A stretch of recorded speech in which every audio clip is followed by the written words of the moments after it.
Silvana, Oi, oi, oi! que Cheguei, coisa maravilhosa! cheguei. Graças a Deus, você entrou, deu tudo certo. Deu Que a gente certo? marcou antes, porque Aham. eu sou péssima com esse negócio de tecnologia. E eu tenho dois cães filhotes.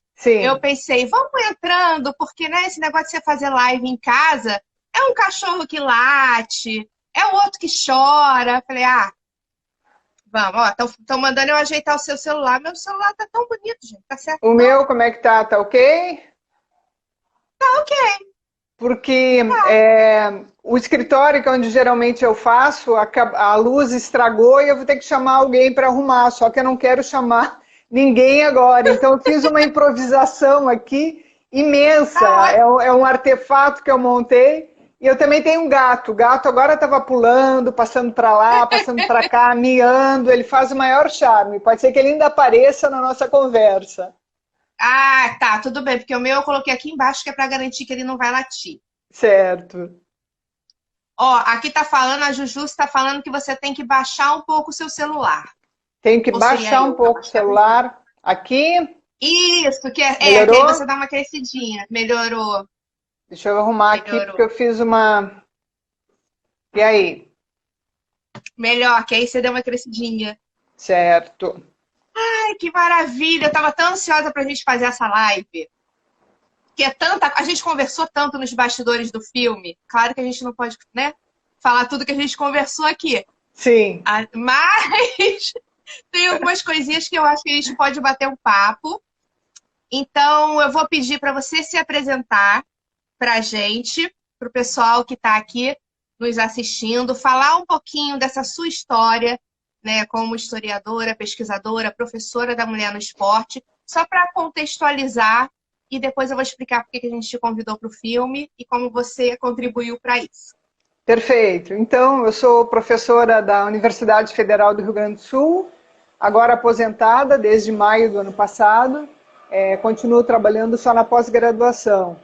E trabalho com o tema de mulher e esporte, acho que é mais de 20 anos, assim. Eu já perdi a conta. Acho que desde que eu comecei a fazer pesquisa, eu sempre trabalhei com. Eu sou professora de educação física, não sou historiadora. Mas eu sempre me interessei muito pela área da história. Então, comecei pesquisando sobre a própria história da educação física. E ao pesquisar a história da educação física, eu percebi que essa história era contada pelos homens, né, e as mulheres praticamente não apareciam na história, tanto da educação física como da própria história do esporte. As fontes que eu Uhum, buscava, isso há 20, 30 anos atrás, eu não encontrava praticamente nada das mulheres. E isso me instigou uhum, a começar a olhar a presença das mulheres, seja no campo da disciplina, né, acadêmico profissional da educação sim. física, quanto no esporte. Então, há muito tempo eu venho trabalhando. Eu fiz disso, digamos assim, um tema de pesquisa e também um Uhum. tema de militância para além da pesquisa, né? Seja nas atividades de ensino, e numa militância mais política mesmo, exatamente por perceber o quanto a voz das mulheres ela não era ouvida no primeiro momento e quanto a presença das mulheres não era reconhecida no campo do esporte ou no campo da educação física, né? As histórias Uhum. ainda são pouco Sim. conhecidas. É por isso que É, um na filme verdade, como Mulheres à Sexta é não, era. fundamental, porque é exatamente isso, né? Reconstrói uma Sim, trajetória brilhante de mulheres que são ícones do esporte e que praticamente a grande maioria das pessoas não conhece. sim. E na verdade a história do esporte é escrita por homens e para novos homens que virão nas próximas gerações, né? Tava mais do que na hora da gente começar, você, a Claudinha, o filme, as meninas do esporte, realmente fazer esse movimento para que a gente consiga mudar isso. E foi por isso que a gente te convidou, a Claudinha, através do livro, e esse convite veio para fazer o filme, porque você é a nossa voz, a nossa militância no filme para falar um pouquinho sobre isso. Né? Porque a gente, quando pensou, eu e a Silvia Sporidoro, que está aí, fazer o roteiro desse filme, nós tínhamos muita coisa para contar. Mas a gente tentou contextualizar com a sociedade, né? E não só falar do basquete, mas falar também de como é difícil uma mulher estar no esporte. Então, muito obrigada por você aceitar esse convite, fazer parte dessa luta com a gente. E aí eu tenho algumas perguntas aqui, são várias, não sei se a gente vai conseguir chegar até o final. Se não conseguir, eu vou escolher as que eu gosto mais. Perfeito. Porque afinal de contas, quem tá levando a live sou eu. Tá, Silvia, desculpa. Beijo, beijo, Claudinha. Mas enfim, vamos lá. Eu queria que você falasse um pouquinho desse trabalho que você tem feito para trazer a visibilidade do futebol feminino. Ok, antes eu queria agradecer. Né? Primeiro, dar um beijo para a Cláudia e um beijo para a Silvia, que estão aí. Cláudia, minha amiga querida, né? É graças a Cláudia que eu estou envolvida com vocês, graças a Cláudia que eu comecei a olhar também um pouco mais para o basquete. Dizer que quando eu recebi o convite para participar do filme, eu fiquei muito emocionada, muito feliz. Primeiro porque o filme vai sair, já saiu, né, digamos assim. Porque, enfim, se conseguiu fazer o filme a partir do livro da Cláudia. Segundo, porque era esse tema e era encontrar, de novo, mulheres com as quais eu tenho uma relação de muito afeto. A Cláudia é uma delas. Né? E depois, o dia que eu gravei, foi o dia que gravei com Norminha. Quer dizer, encontrar Norminha foi alguma coisa assim indescritível. Conhecê-la pessoalmente foi uma coisa indescritível. Então, eu agradeço muito a vocês, né, por ter proporcionado essa possibilidade de participar do filme e, sobretudo, de encontrar vocês, né, e encontrar a Norminha. Então, como eu falei já há um bom tempo que o tema das mulheres sempre me instiga muito, né, no esporte. Uhum. E quando eu comecei, digamos que o envolvimento com o futebol ele é mais recente, eu sempre trabalhei de uma forma muito mais ampla. Né? Pensando na proibição, não sei se a gente vai tocar um pouco isso, mas acho que antes de falar, antes de falar exatamente só sobre o futebol, eu queria dizer o seguinte: as mulheres sempre tiveram no esporte. Desde que o esporte chega no Brasil, no final do século XIX para o início do século XX, o esporte era uma prática da elite, era uma prática cultural da elite. Né? Era uma classe que tinha acesso aos eventos esportivos, era a classe que podia pagar, participar, bancar. Então o esporte não era, como a gente hoje concebe, um pouco mais democrático. Ele era um signo de status social. Né? E dentro desse status social, as mulheres tinham um papel, uma relevância. Primeiramente, mais como torcedoras, mas não só como torcedoras. É que inicialmente não se registrava muito a prática das mulheres no esporte. Né? Porque, como a gente já falou, o esporte foi pensado por os homens, pelos homens e para os homens.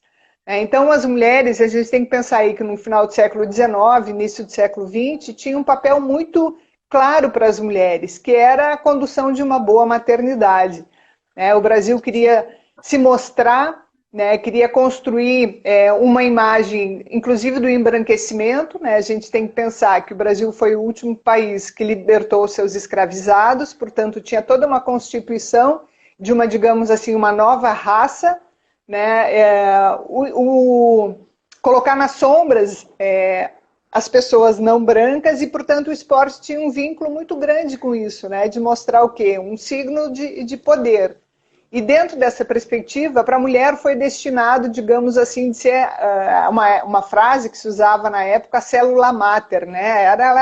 Era o útero em si. Por isso que algumas práticas foram proibidas. Os homens da nação, né? Exato, construir uma nova raça, né? E nesse sentido, o esporte passa a ter um espaço muito grande, mas não era qualquer modalidade esportiva, aquelas que eram, digamos, indicados para o fortalecimento do corpo da mulher.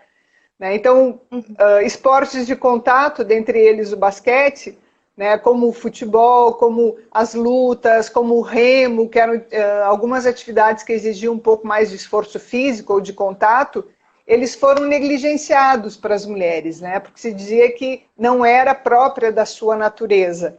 Né? Se o foco era a preservação da maternidade, então tinha muito clara essa perspectiva.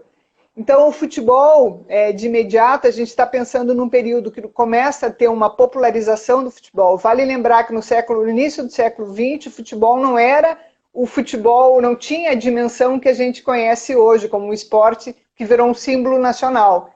Né? Então, outras modalidades esportivas eram muito mais relevantes. Né? A gente tem que pensar no Rio de Janeiro, capital da República. Então, a gente tinha o remo, a gente tinha as corridas, a gente tinha as corridas de cavalo, considerado como esporte importante. E o futebol ele começa a se popularizar nesse período, digamos assim, a se democratizar. E nesse período de democratização, a mulher não foi incluída. Aliás, a mulher não é incluída até hoje em nosso país em muitas circunstâncias. Eu sempre tenho dito que a gente não pode analisar o esporte sem considerar o lugar que as mulheres, ao qual são destinadas as mulheres em nosso país, né? Ela é um sujeito de segunda ordem. Basta ver, nesse momento da pandemia, o que tem acontecido com as mulheres, né? A sobrecarga de trabalho aumentou consideravelmente o índice de violência doméstica e de feminicídio. Ou seja, né, a gente vive como cidadão de segunda ordem. Então, o esporte não era diferente disso. Eu sempre tenho dito que o esporte é um espaço de empoderamento das mulheres. Então, negar a presença nesse espaço de empoderamento fazia parte dessa constituição de uma cidadã de segunda ordem. Porque no esporte elas poderiam fazer tão bem, e eu acho que o esporte ele sempre teve uma marca, eu estou pensando isso ainda lá no início da prática esportiva, que é a apropriação do espaço público. O espaço do esporte se dá na rua. E se a gente pensa nas representações de masculinidade, de feminilidade lá do passado, com as quais, muitas das quais a gente se debate ainda hoje no século XXI, né, para as mulheres estava muito destinado o espaço doméstico, né, o espaço do quê? O espaço da casa, do cuidado da casa, da preservação da família, né, de uma dada família constituída por monogâmica, pai, mãe e filhos, né, e o espaço público não era o espaço para o qual as mulheres eram destinadas. Né? Então, o que a gente vai ver? A inserção das mulheres no espaço, no esporte, ela rompe com essas barreiras, porque ela vai para o espaço público, ela se empodera do seu corpo, tem uma outra relação muito forte que a gente pode pensar aí, que é a apropriação das mulheres do seu próprio corpo. Quer dizer, no esporte, elas podem dominar o seu corpo. E o pensamento que a gente tinha naquele período, como o corpo da mulher pertence à nação, digamos assim, né, porque tem que gerar esses filhos fortes de uma pátria que precisa se considerar ou se mostrar forte, a gente vai ver essa ruptura também, né, que é um espaço no qual elas podem decidir sobre o seu próprio corpo. Então, a série de intervenções que vão acontecendo com relação à presença das mulheres no esporte se dá por relação a isso. Só para complementar, Elia, eu comecei a falar e não parei mais, né? Mas uma outra questão... Não, mas tá ótimo! Que vale a pena ressaltar... Né? Então tu me interrompe, porque um pouco eu estou falando uma hora sozinha aqui. Então só para vou te interromper, só para a gente pensar um pouco, que assim, a mulher ela sempre tem que estar no lugar de utilidade. Né? Então, nessa época, ela era a mãe, que seria dar início a essa nação, e a evolução foi para a mulher objeto, que a gente tem essa objetificação hoje da mulher no esporte. Então, é só para a gente pensar que a mulher só ocupa um lugar perante essa sociedade culturalmente machista se ela tiver uma função que sirva ao homem. Né? Enfim, só queria falar um pouquinho sobre isso, porque eu sei que você ainda tem muita coisa para falar. Legal, não, mas eu quero falar sobre isso também, pensando quase numa linha do tempo. Né? Então, uma outra questão bem importante, e tem a ver com isso que você está falando agora, é uma dada representação de feminilidade. Né? Então, as mulheres, quando elas vão para determinadas modalidades esportivas, elas acabam borrando algumas fronteiras de um único jeito de ser feminino, que sempre se valorizou. Né? Então, elas vão mostrar outras formas de feminilidade, né? Eu uso feminilidades no plural, porque não existe uma, e essas representações de feminilidade, que não são aquelas consoante o que se pensava naquele momento, da graciosidade, da subserviência, né? da mãe bela, maternal e feminina, né? Que é o título de um livro que eu escrevi há um tempo atrás, exatamente faz com que isso também tensione o esporte como um espaço sendo delas. Então a gente vai ver na linha do tempo, isso é importante dizer, elas sempre estiveram no esporte. O fato, muitas vezes, a gente não conhecer as histórias, se vocês agora fazendo a pesquisa, né, a partir da própria pesquisa da Claudinha, mas a pesquisa que vocês fizeram também agora para o filme, vai mostrando isso, que o fato da gente não encontrar alguns acervos ou histórias não significa que as mulheres não fizeram ou não estiveram lá. Mas era considerado tão sem importância que sequer era registrado. Então, Exatamente. muitas das questões que a gente se depara... Por exemplo, qual foi a primeira partida de futebol feminino no Brasil, de mulheres? A gente não sabe. Por quê? Exatamente por conta disso, porque não era registrado. Então a gente vai garimpando, né, representações, imagens, encontrando pessoas que lembram, que falam, que viram. Que tem algum registro próprio. Que tem algum registro próprio, né? Porque senão fica muito difícil de tentar traçar uma história. Não que seja necessário, mas é fundamental exatamente para isso. Para mostrar a permanência, a presença é permanente das mulheres no esporte. Se a gente não conhece as histórias é porque elas não foram narradas. Então a gente vai ver no primeiro momento uma inserção das mulheres em várias modalidades esportivas, né, inclusive aquelas que não eram consideradas próprias, como eu já falei, o remo, né, o futebol, as corridas de longa distância. Então essa presença num espaço que não era considerado como delas, fez com que houvesse uma reação dos setores mais conservadores da sociedade. Então, em 1930, 1930, a gente vai ver, por exemplo, no Rio de Janeiro, mais de 50 equipes de futebol. A gente vai ver uma série de coisas acontecendo. E a gente vai ver o quê? Que existe sempre essa discussão se a mulher pode ou não participar. Então tem um cidadão que escreve uma carta para o Getúlio Vargas dizendo que o esporte, ou algumas modalidades esportivas, eram uma ameaça à nossa mocidade. Essa carta é tomada como um documento que vai fazer com que se constitua uma proibição legal para as mulheres por quase 40 anos. Então, em 1941 é fundado no Brasil o Conselho Nacional de Desportos, que é a primeira instituição que vai legislar o esporte, a instituição governamental. E lá nessa Constituição, no estatuto, digamos assim, desse primeiro órgão que vai gestar o esporte no Brasil, aparece um artigo dizer que algumas modalidades são proibidas, aquelas que são incompatíveis com a natureza da mulher. Bom, ficava a cargo das federações, confederações, da polícia, entender o que era incompatível ou não. Então, o basquete poderia ser para um lugar e poderia não ser para outro, né? Assim como o futebol. A grande recomendação era para as atividades que não fossem competitivas ou as atividades que valorizassem a questão da feminilidade, da graciosidade. Como dança.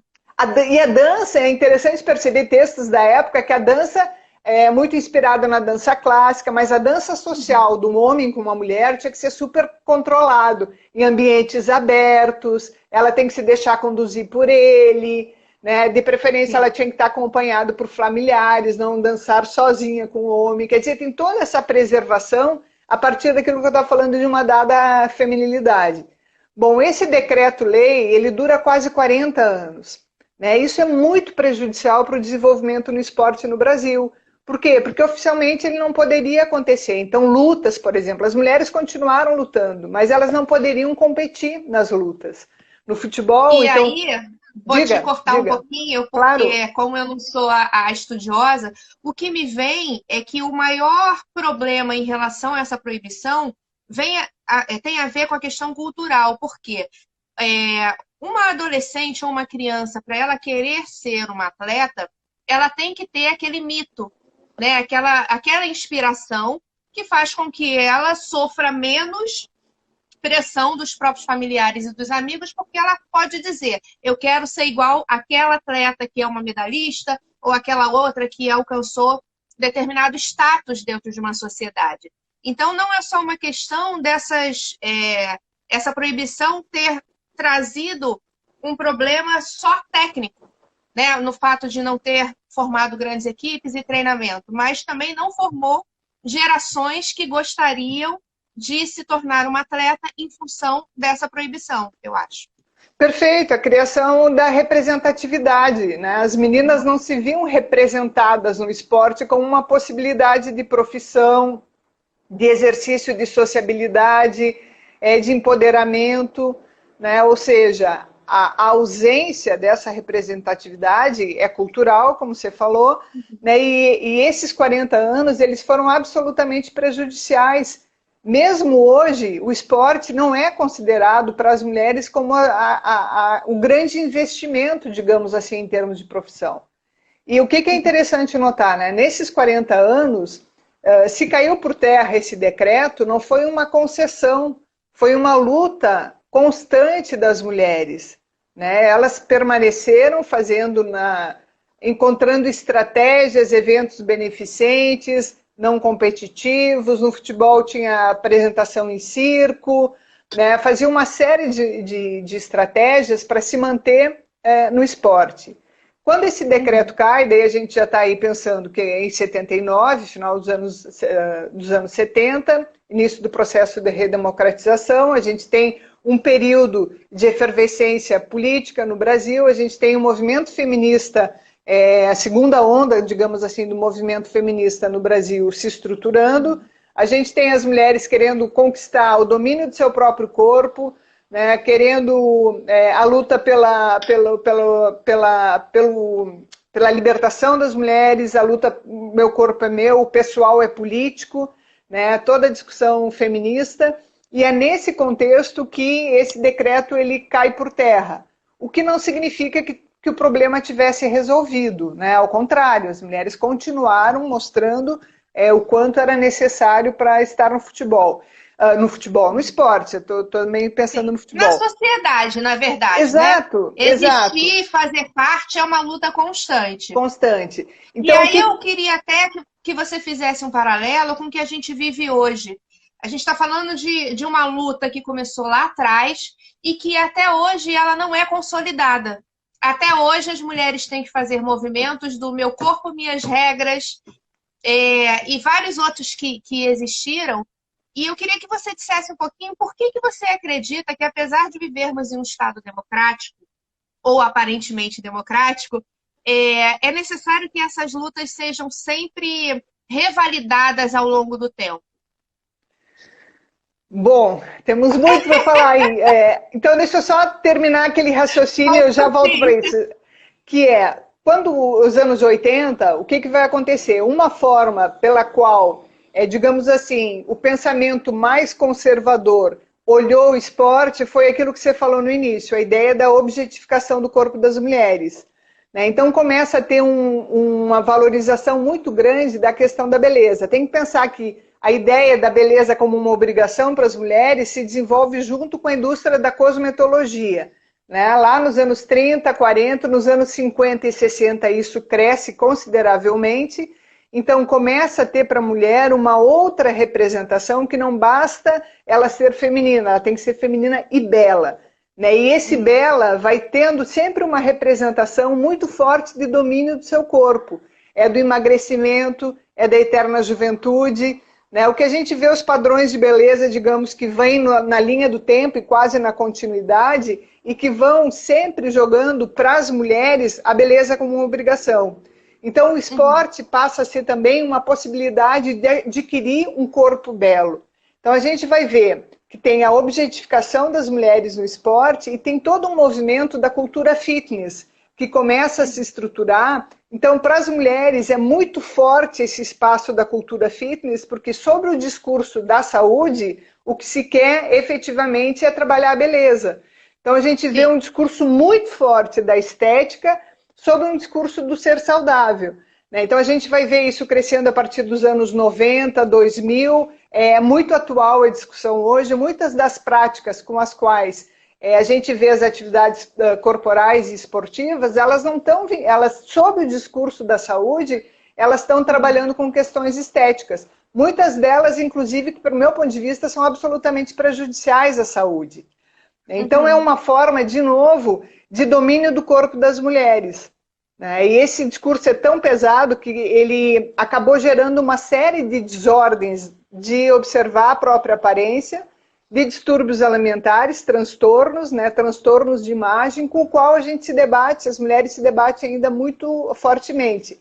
Então, se as mulheres elas são um sujeito de segunda categoria, o que lhe é peculiar é objetificar o corpo das mulheres. Por isso que pesa muito mais a beleza como obrigação para elas do que para eles. Então, nesse período que a gente vai vendo, né? Por muito tempo, a mídia oficial, eu estou falando o jornalismo, inclusive esportivo, quando narra ou quando mostra os eventos esportivos, inclusive Jogos Olímpicos, Copa do Mundo, campeonatos importantes, mostra uma mulher, uma atleta sexualizada. Então, com roupas curtas, o jeito de exibir de baixo para cima, que tem a aparência do corpo, são as musas. A escolha das fotografias. A escolha das fotos. Então, se fala muito mais da estética e da sua aparência do que das habilidades técnicas, habilidades táticas, a competência, né? Porque foi um jeito de representar as mulheres, que está muito vinculado, de novo, com essa ideia do controle sobre o corpo.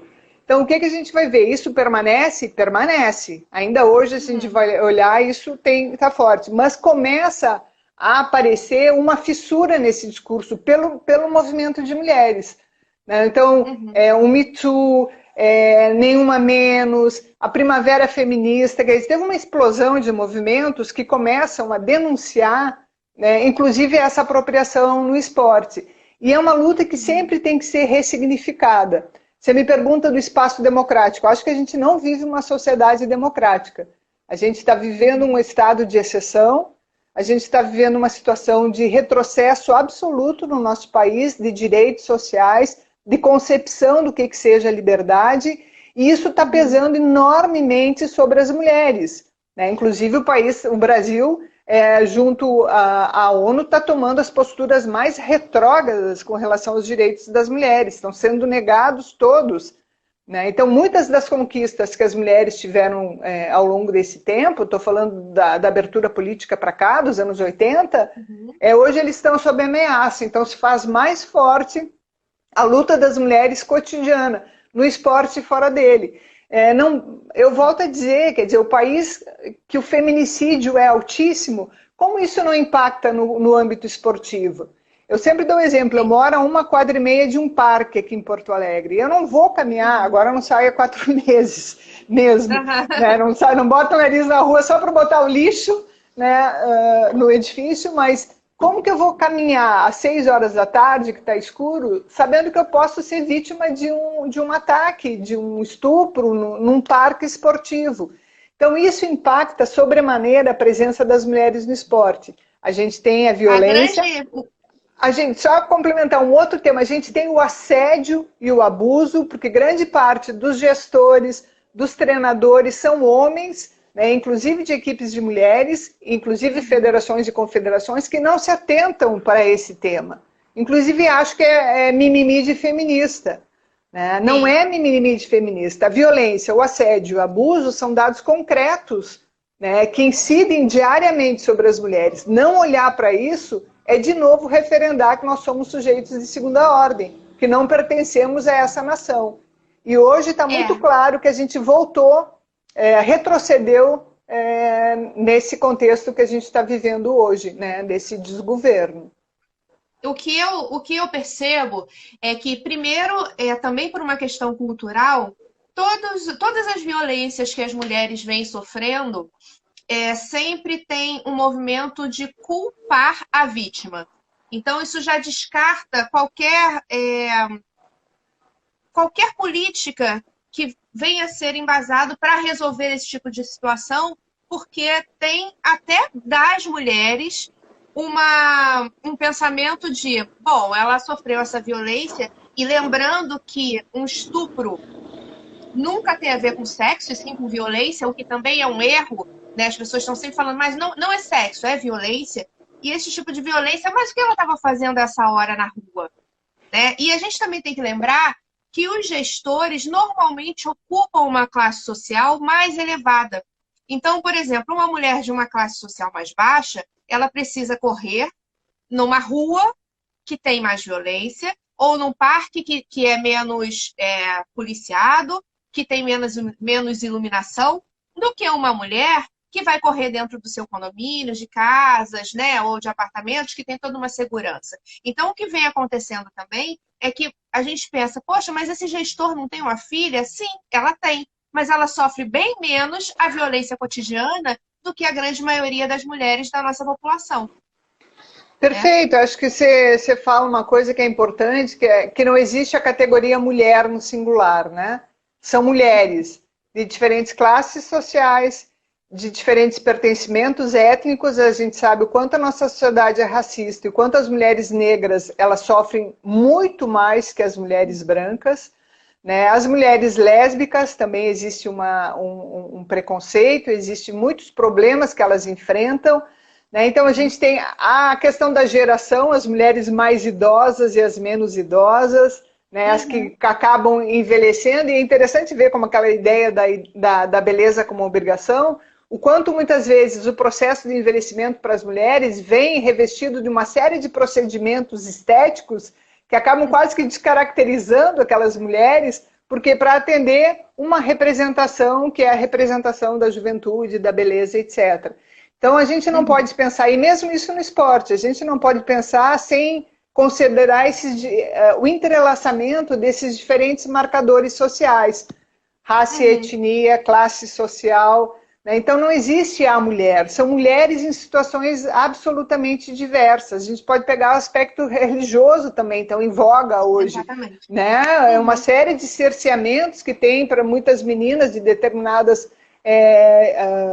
aficções religiosas que não podem participar do esporte, né? Então, isso tudo é interessante, por isso que a gente não pode pensar no contexto do esporte fora do contexto no qual a gente vive. E ele aparece no esporte. O que também acho legal de mostrar, o quanto as mulheres que persistem em estar no esporte, elas transgridem isso, né? E elas sofrem uma série de consequências por conta disso. Por quê? Porque o esporte, para as mulheres, ele ainda não é uma profissão, né? É muito mais difícil. A gente pensa no futebol, nunca dá. Como eu estou muito envolvida com futebol, eu sempre tenho dito que a gente não pode, o futebol dos homens, ele não pode ser comparado com nada mais, né? Nenhum outro esporte, porque é um negócio completamente irreal, né? Se a gente pensa em cifra e estrutura, considerando o que é a estrutura esportiva. Mas mesmo assim, né, tirando o foco de comparar com esse esporte, ainda hoje é muito claro que existem premiações diferenciadas. O que eu sempre tenho dito que falta para as mulheres é oportunidade. Então a gente vê que os campeonatos são em número menor, a quantidade de premiação, verba é menor, a visibilidade nem se fala. Você abre um jornal esportivo, explode homens e não aparecem as mulheres. E muitas vezes, como aparece, aquilo que eu tenho dito, aparecem a partir da objetificação. Quero fazer uma ressalva que acho que é importante, que o esporte, a presença das mulheres no esporte tem adquirido muita visibilidade pelas mídias não tradicionais. Acho que as redes sociais, elas cumprem um papel fundamental de visibilidade, de empoderamento, de reconhecimento da presença das mulheres no esporte, em várias modalidades. Se não fosse isso, seria muito mais difícil, né? Porque as redes sociais acabam fazendo aquilo que muitas vezes a mídia tradicional não faz, né? Não presta atenção. Então, eu acho que aí existe um movimento bem interessante para a gente observar também, né? E é interessante porque através disso a gente consegue trazer o apoio e o interesse das marcas, e aí a gente consegue, né, que essas mulheres tenham algum patrocínio, alguma visibilidade, e consegue ter essa construção do mito. Porque como é que você vai construir um mito se você não tem visibilidade? Ninguém vai adivinhar que um mito existe, né? Então, eu acho que o investimento não é uma coisa que a gente consiga dizer é necessário que se tenha, porque entendemos que tudo é um grande negócio. Mas é necessário que se tenha também uma quebra desse paradigma para alcançar todos os gêneros. E aí, falando isso, eu quero te perguntar se você acha que os obstáculos enfrentados pelas mulheres no esporte, eles são iguais em todos os esportes, comparando, de repente, o futebol, o vôlei e o basquete, por exemplo. Não, acho que tem sim e não. É uma pergunta que dá para responder de duas formas. Sim, porque essa presença, a desigualdade, digamos assim, de acesso e permanência das mulheres no esporte, ela é geral. Porque não adianta acessar o basquete, acessar o voleibol. precisa conseguir permanecer no esporte. Então, num país que não tem políticas públicas de indução para a presença das mulheres no esporte, isso não acontece. Elas conseguem muitas vezes chegar no esporte, mas as adversidades são tantas que elas acabam saindo. Eu dou um exemplo muito claro para a gente pensar isso, são a ocupação dos espaços públicos de lazer, né? As praças e parques. Quem está lá? São os homens, são os meninos. As meninas precisam negociar a quadra de basquete para jogar com os meninos, porque parece que aquele espaço é deles. Tudo bem, elas vão lá, conseguem jogar um dia, mas depois no segundo dia já não conseguem, no terceiro muito menos. Então não é só chegar no esporte, é conseguir permanecer e com condições de permanência, né? Então, de um modo geral, há digamos, essa dificuldade que é para todas. Mas algumas modalidades são muito mais difíceis do que outras, né? O futebol, por exemplo, para mim é muito claro isso. Por quê? Porque o futebol foi alçado desde a década de 30 como esporte nacional. O Brasil se diz que é o país do futebol, como a Argentina diz, como a Itália diz. Mas se constituiu uma ideia de nação segundo a partir da qual o futebol é um elemento identitário do brasileiro, né? Então, o pertencimento ao clubístico parece que faz parte da nossa identidade nacional. E essa identidade nacional não percebe as mulheres, elas não fazem parte dessa identidade, porque o futebol para elas não está dado. E como a gente tem uma... nenhuma, né? Nenhuma. Como a gente vê uma discrepância... Eu falo por mim. Eu nunca pude jogar futebol porque era um esporte masculino. Perfeito. E eu pratiquei todos os outros, menos o futebol, porque a minha família me proibia, porque era um esporte masculino. Então, o futebol, as lutas também. Então, algumas modalidades que são culturalmente identificadas como mais masculinizadoras dentro de uma representação do que seja uma masculinidade única, né, e não possibilidades de masculinidade, que não vê uma lutadora como um corpo de uma lutadora como uma possível forma de feminilidade. Né? Eu sempre penso o seguinte: como que um corpo não vai se alterar a partir do exercício físico? Não tem como o corpo de uma nadadora não ter braços e ombros largos, não tem como uma lutadora não ter uma determinada conformação corporal, porque é o esporte que promove isso no corpo. Né? Só que essa representação de que esse não é um corpo feminino é um demarcador de exclusão.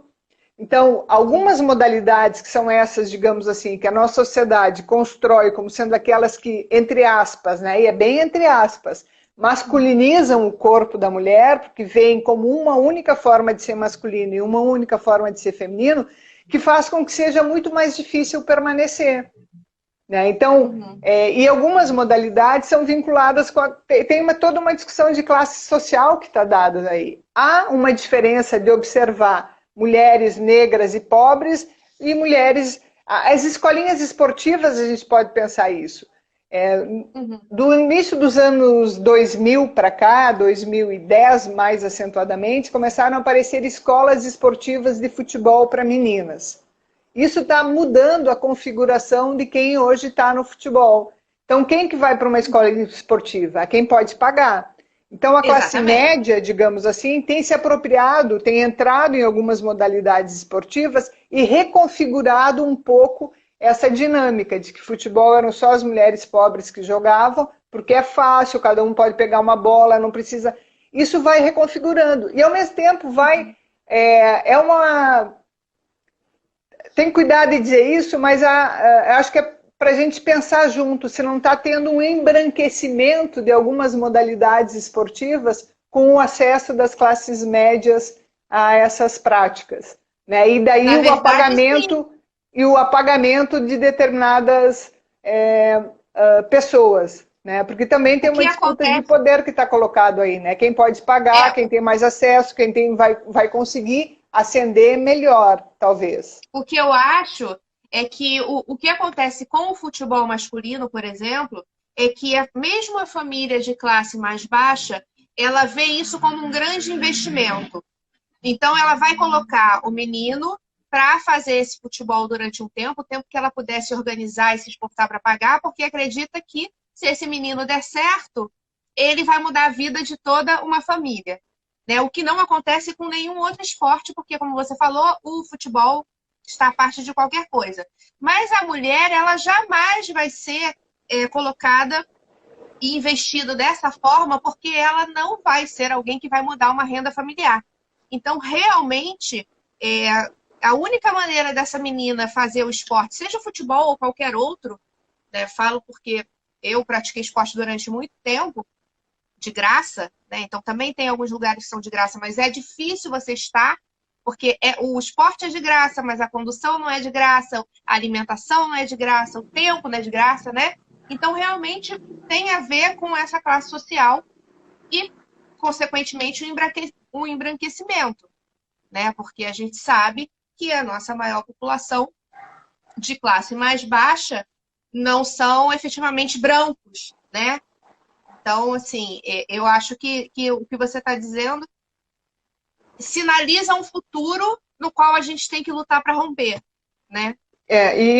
Acho que é interessante, para não ficar um mal entendido, né? É branca não porque as pessoas negras não ascendam ou não queiram, é porque não lhe é dadas oportunidades. Sim. Né? O racismo estrutural no nosso país, ele é demarcador, ele constitui aquilo que a gente vive. E quando a gente se dá conta do quão privilegiada a gente é por ser branca, tem situações que a gente nunca passou, nunca vai passar, a gente precisa se dar conta disso, né? Para desconstruir todo um discurso de que quem quer consegue, quem luta consegue, basta ter determinação. Que não existe, porque muitas vezes no próprio esporte tem essa discussão assim, né, da superação das dificuldades, quer dizer, tem coisas que não se supera quando existem determinantes sociais, condicionantes sociais que colocam algumas pessoas em determinado lugar em detrimento de outras.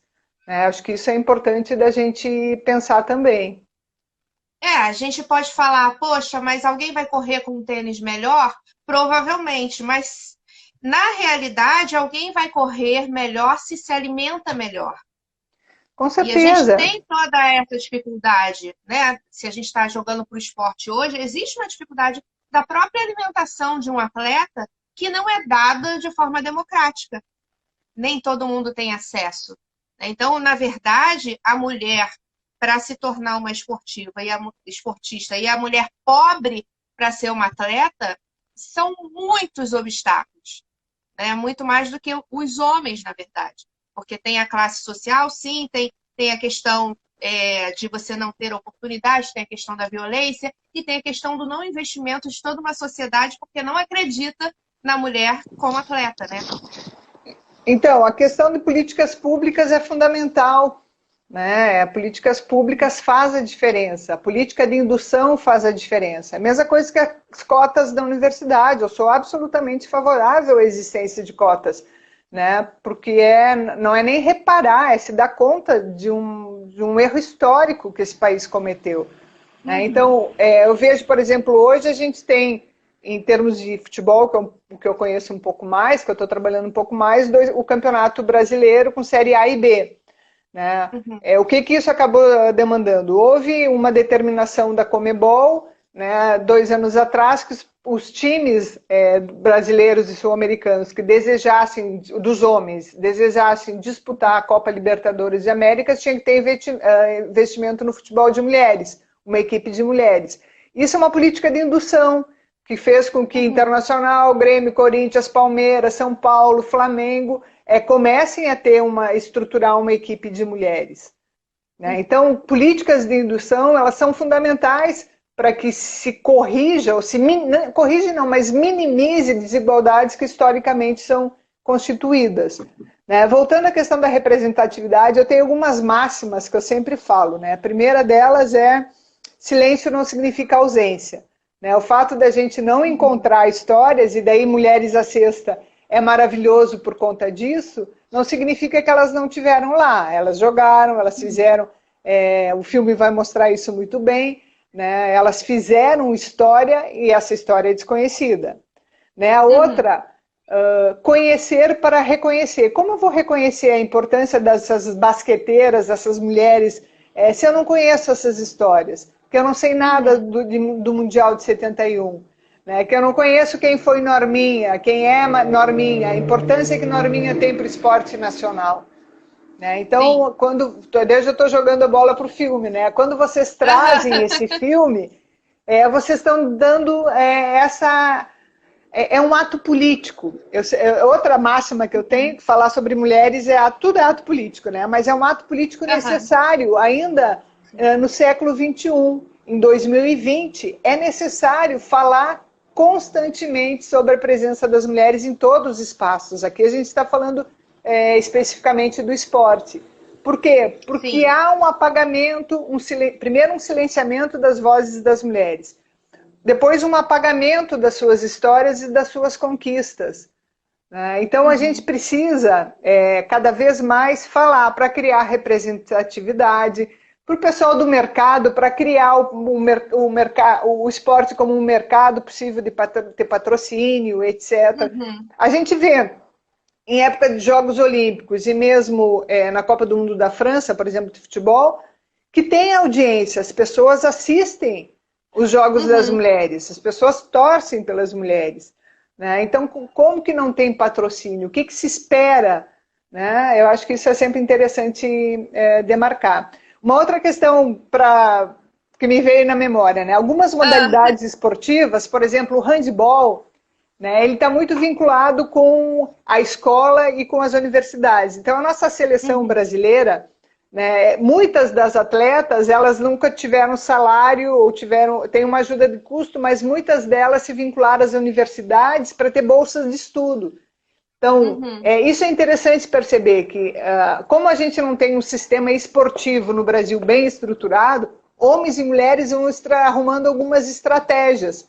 Uma delas é essa, ter possibilidade de bolsa de estudo. Então, aquela pergunta que você me falou da diferença de modalidades. Então, se tem uma coisa que é permanente, que é essas desigualdades, tem algumas especificidades que a gente vai demarcando, vai percebendo, né, na estruturação do esporte. Bom, a gente tem pouquinho tempo agora. Eu imagino. Eu tinha um monte de pergunta, mas não... a gente vai ter que fazer várias lives. Eu quero te fazer uma pergunta que eu acho que vai demorar um pouquinho, que é o seguinte... o que é o feminismo para você e como você vê esse movimento feminista atualmente, principalmente dentro de toda... Vamos colocar a situação, que eu acho que é mais educado, toda essa situação política que a gente está vivendo hoje. Acho que não vai ser tão difícil para mim. Eu penso que o feminismo não é nada mais do que dizer que homens e mulheres precisam ter condições iguais, oportunidades iguais, é pensar que homens e mulheres são sujeitos iguais. Não pode haver uma diferenciação, seja para o gênero, seja por raça. É uma sociedade mais humana, mais igualitária. Digamos assim, a constituição do feminismo se dá por conta disso. Uma demarcação das mulheres, porque historicamente, como eu estou falando já desde o início dessa live, nós somos a sujeito de segunda ordem. Né? E esse sujeito de segunda ordem ainda escalonado, né? Porque tem as mulheres negras, tem as mulheres lésbicas, tem as mulheres idosas, tem as mulheres com deficiência física, tem uma série de possibilidades de mulheres para a gente pensar nesse contexto. Então, e o feminismo, acho que é importante dizer, não é algo das mulheres, é de homens e mulheres que pensam que alguma coisa não está certa e que precisa modificar. E o que não está certo é exatamente isso, é uma diferenciação entre oportunidades, formas de existência, direito de existir. Uma mulher morre no Brasil porque ela é mulher. Ela perde o direito de existir na medida que ela diz não para o seu namorado, ele se acha no direito de dar um tiro no rosto dela e acabar com isso. Então, o feminismo é nada mais, nada menos do que isso. Queremos uma sociedade em quais as chances de existência sejam iguais. A segunda pergunta era... como você vê o feminismo no Brasil e o que você acha, isso não está aqui, mas me ocorreu agora, que o movimento, ou várias pessoas, né? Porque eu tive uma discussão essa semana sobre o que era o feminismo e por que a gente não pode se depilar, que ainda tem isso, né? As pessoas acham que ser feminista é não se depilar, e Deus me livre, eu adoro, não é isso definitivamente. O que você acha que hoje algumas vertentes desse movimento fazem com que exista um marketing negativo em relação a essa palavra feminismo? Então, primeiro tem que pensar que não existe o feminismo. São feminismos, são várias possibilidades. Mas todos eles, do meu ponto de vista, têm algo que é comum. Primeiro, que o pessoal é político, e segundo, que é uma defesa disso que eu estou falando, do direito de existência e de igualdade. Daí tem várias possibilidades de nuances. Numa sociedade conservadora que percebe as mulheres como sujeito de segunda ordem, quando elas mexem com algo que parece ser sagrado na nossa sociedade, que é o recato e a questão da sexualidade, né, isso é algo, me parece, que faz com que haja uma reação a determinadas possibilidades que o feminismo traz, né, de exercício sexual livre, o eu sou dona do meu corpo, eu faço com aquilo que eu quiser, ninguém tem nada a ver com isso, principalmente agora que a gente está vendo um pensamento muito forte de retrocesso nesse sentido, né? Então, primeiro pensar que são várias possibilidades de feminismos, as lutas são todas legítimas, porque elas, em última instância, elas defendem as mulheres dessa desigualdade social, né? Elas defendem o direito de serem quem quiser, estarem onde quiserem estar. Por que não existe um masculinismo? Porque está dado para os homens esse privilégio. Eles podem estar onde eles quiserem, eles podem se apropriar do corpo da mulher quando eles quiserem, eles podem fazer a piada do corpo da mulher, eles podem passar a mão e dizer foi só uma brincadeira, isso é um elogio, eu estou te achando gata. Quer dizer, eles se acham com o direito, muitas vezes, sobre os nossos corpos. Então, quando as mulheres reivindicam o poder sobre o seu próprio corpo, desconstrói ou coloca em tese, ou desconstitui toda essa narrativa e toda essa situação de privilégio que os homens têm e achar que eles podem dizer o que eles quiserem dizer para as mulheres. E no esporte a gente vê isso muito, né? Não só de treinadores, gestores, na torcida, né? A gente vê os insultos, muitas vezes, que são dirigidos às mulheres, que têm como foco exatamente isso, ou a objetificação, se ela não atende um determinado padrão de beleza, de sexualidade, e eles se acham no direito de dizer sobre o corpo das mulheres e sobre as mulheres, né? O que é muito diferente do que a gente vê com relação aos insultos aos homens, né? O que a gente vê muitas vezes é um insulto de chamar de mulherzinha, porque chamar um homem de mulherzinha ou atribuir um atributo de feminilidade a um homem é exatamente reforçar que nós somos de segunda ordem. Então, quando chama alguém de mulherzinha, está desqualificando quem? Não alguém, mas está dizendo que é menor ser mulherzinha. Né? Então, mil coisas para a gente pensar. E aí são 2 dias. Não, e os insultos, quando são para as mulheres, normalmente são insultos de gênero, e dos homens são os insultos raciais.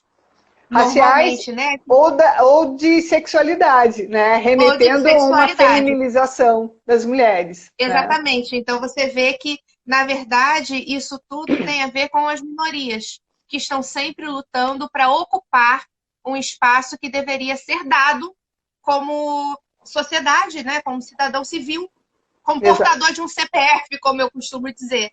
Exatamente. E a gente ainda tem uns minutinhos.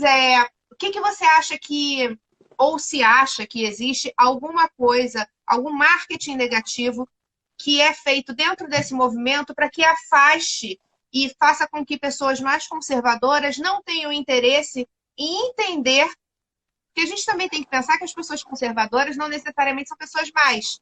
São pessoas que tiveram uma educação dentro desse lugar e nós mesmas, como mulheres, eu mesma, faço todo um trabalho para não ter um pensamento machista, que muitas vezes ele vem de forma muito orgânica, né? É um trabalho também das mulheres.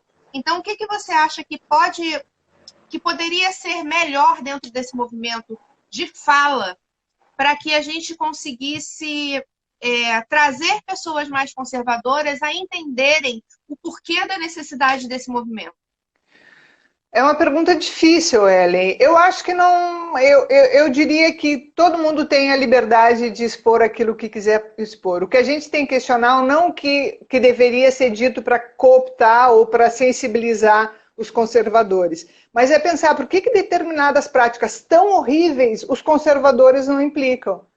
Né? Quando a gente vê a violência de um homem branco sobre um homem negro, quando a gente vê a exploração do trabalho das empregadas domésticas, quando a gente vê a exploração ou a negação da população de rua que precisa de ajuda, isso não é algo que eu preciso convencer alguém ou não dizer coisas para convencer alguém. Por que essa discussão vem quando é as mulheres que estão lutando pelo direito de existência e pelo direito de dizer aquilo que elas querem dizer? Os homens dizem horrores e ninguém tenta convencer os conservadores do que é possível ou não fazer. Então, acho que a gente cai, quando a gente faz esse tipo de tentativa, a gente cai exatamente no discurso, que parece que a gente tem que se desculpar para brigar pelo aquilo que é nosso. Né? E eu não preciso me desculpar, tem gente que explora o outro e não precisa se desculpar para a exploração. A gente está vendo isso durante a pandemia, a exploração das empregadas domésticas. Né? O trabalho das empregadas domésticas de uma série de grupos de pessoas que estão trabalhando, que são absolutamente exploradas, a gente tem 1000 exemplos aí todo dia aparecendo, e que ninguém questiona isso. Né? Então, por que se questiona quando uma feminista diz que não vai depilar o braço? O que isso incomoda? Por que isso incomoda? Né? Deveria se incomodar é a exploração do outro, o quanto estamos dizimando os nossos indígenas, né? O quanto estamos dizimando determinados grupos sociais, isso que deveria incomodar.